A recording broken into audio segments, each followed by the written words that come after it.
Earlier, Carl mentioned the yacht club. I haven't seen a yacht club built yet, but I hear, give us what the status of that is. When Bishop Estate deeded these properties to us, they deeded them with very intentional restrictions, use restrictions, so that they said that that parcel that's up on Hawaii Kai Drive across from the L-shaped lot would be used for a yacht club and nothing else, or yacht club related activities.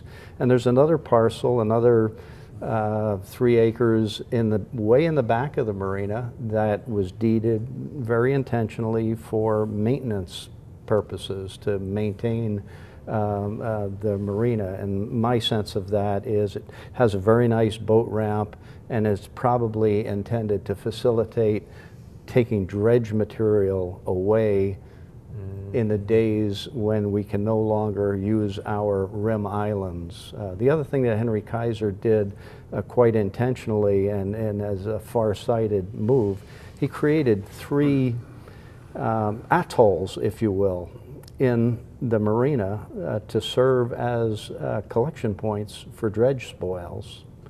And 2 of them. I don't know if Duck Island ever was one, but Duck Island is there. Too small. That's the one as you come into the by the L-shaped just as you come in on Glenanna Highway. There's a lot of ducks there. Yes, and we call it Duck Island for the very and then Rim Island 1 is just right off of Hawaii Kai Shopping Center, right in front of the Kaleli Kai condominium.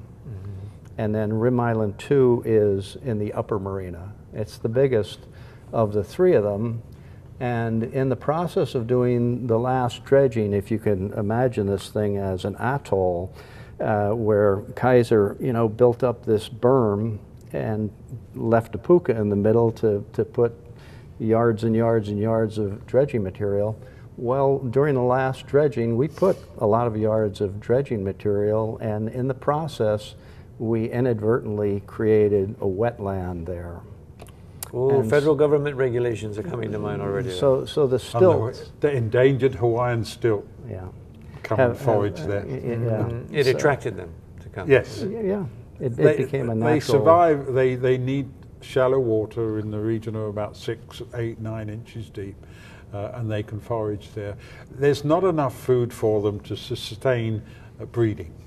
There isn't, but they do come there to feed. Because it's a safe environment for them, in that there really aren't any rats or any other types of animals that would endanger the stilts further. So they come and they feed there, and so that sort of stopped us using that island for our dredging work. But looking at the overall vision that Henry Kaiser had of Hawaii Kai vis-a-vis the marina, has it been fulfilled from the beginning plans to the end, or are things that maybe he wanted to do that are still missing, or that they're there and they're operational, and he didn't miss a beat in terms of what he wanted to be created and what we've basically inherited? I think the man's a genius, frankly, but you wouldn't get the marina today, of course, with all the ecological. How many years would it take to get the permits that Henry Kaiser? It would probably. There would never be a Hawaii Kai. There would probably never be another. It's taken us 3 or 4 years just to get the dredging permits. Yes. And that's to get your boats in and outside of the marinas. And it's getting urgent now, because sometimes we've had people come and complain they've damaged their props on the shallow water that's under the bridges. The problem is we take soundings regularly under the bridges, and if there's a danger situation, we put buoys out there and say don't go. But the tidal situation changes this thing very quickly, and sometimes it might be more than deep enough for navigation, and within a few days, because of the way the tides have worked, it's gone down to 1 or 2 feet of depth, and so you really need to be quite careful going out under the bridges. How many boats are there in the marina? About 1,300 boats in the marina, and that ranges from canoes all the way up to... Majority of the 2,400 units then would have some type of recreational boat. Many people now, if I'm a fisherman and I'm out in Honolulu Bay and I get hungry, or I run out of petrol or something like that, can I just drive under the bridge and and get, is it, number one, is there a gas station, and number two, can I come in? Number even though one, it's there private? isn't a gas station. There used to be a gas station. They did, but the tanks became unserviceable, and they were taken out. We, as a Marina Association, have thought and tried to get a facility back, but the economics of it make no sense. If we did it at all for our membership, it would be on the basis that it was a service.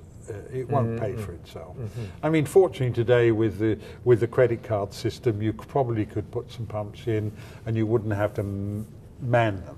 You wouldn't have to have a human being there. But if you have a human being there, then the economics just don't make any sense. And they don't really anyway, because you're talking probably $100,000 worth of plant and equipment, plus your licensing costs and permits and everything else. So probably you wouldn't get away with it. But if you put a yacht club in, I would presume that that would imply some kind of a service of that sort? Or will there ever be a yacht club? I think, Carl, I cut you off on the prognosis well, you of know, that. there actually already has been a yacht club in Hawaii Kai. It just wasn't on that site. Back in the late 80s, there was a yacht club organized and operating out of Coco Marina Shopping Center up on the second floor. And I managed the shopping center at the time. And it kind of, you know, and as a matter of fact, they went as far as putting a development plan together for our site, for the association site, and they had an agreement. They had a lease agreement, a long-term lease agreement, but they never could get it financed, and it came apart on its own. And now there's another party who's out there who would like to, has expressed an interest in developing a yacht club, and so, you know, we're looking at that. And but in the meantime, we're trying to get a dredging done, so we're putting most of our focus on getting our dredging done. Yeah, the dredging is going to cost us many millions of dollars to do this time around. And who pays for that? Our members. Not the state government, not taxpayers who may be watching this? The state government do have a responsibility to dredge under the bridge. But several years ago, the Attorney General wrote to the Marina Association and said, we did it in 2002, but that's the last time we do it. From now on in, you will do the dredging under the bridge. But you don't own the land under the bridge, so if you want to do the dredging, you have to buy from us an easement. So we actually paid the state $75,000 so that we could get an easement so we could dredge under the bridge. But it's our responsibility, and if it silts up, well... They didn't offer you a little bit more out in the ocean? You want to buy a beach? We do have it going out into the ocean, the easement, 130 feet. Yeah. But that was my point, is that these 2,400 members are footing the cost for getting rid of all that runoff. And that's the deal that I guess Henry Kaiser made with the state in the process of developing. I mean, that water ran off there, you know, since day one, and it was going to continue.